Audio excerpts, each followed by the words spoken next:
Buckle up. This one's going to be particularly infuriating. The occupation struck all Ball Street in Mawasi Khan Younis, and they targeted the tents, killing men, women, and children. Those who survived cry out and plead for the martyred. Many of them were transported to a field hospital, but there was nothing they could do. For what the occupation lacks in morals, they make up for in brutality, which became more than evident here. Another baby disemboweled by the occupation, and another little girl martyred.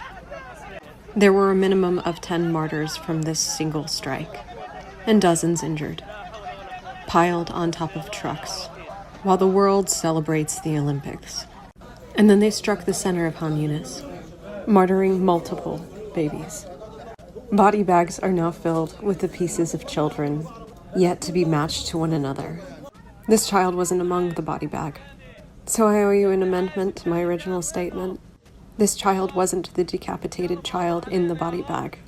This is a 4th decapitated child in 3 days.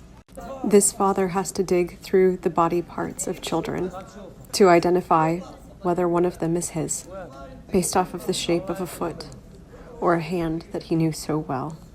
The size of the arm.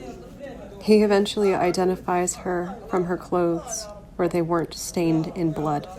A 3rd infant is pictured with half his skull, and then another infant with half of her skull from Al Sabra.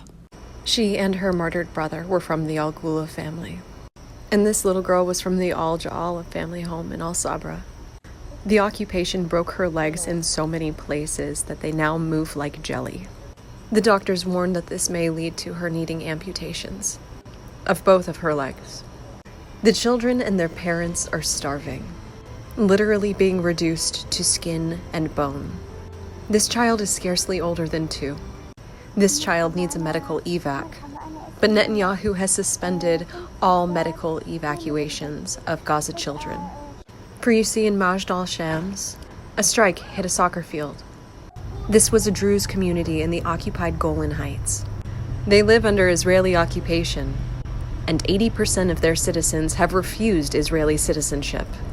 And this is video evidence that shows just how many of the Iron Dome rockets misfired that day, hitting Majdal Shams and exploding in their communities and in their hills, before eventually striking their soccer match, maiming and killing at least 12 children.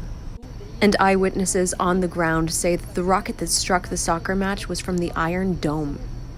Naturally, Netanyahu blamed Hezbollah, and then he used it as an excuse to launch a series of deadly raids on southern and eastern Lebanon, all but declaring war on the Lebanese people, and using it as an excuse to refuse girls like her any treatment.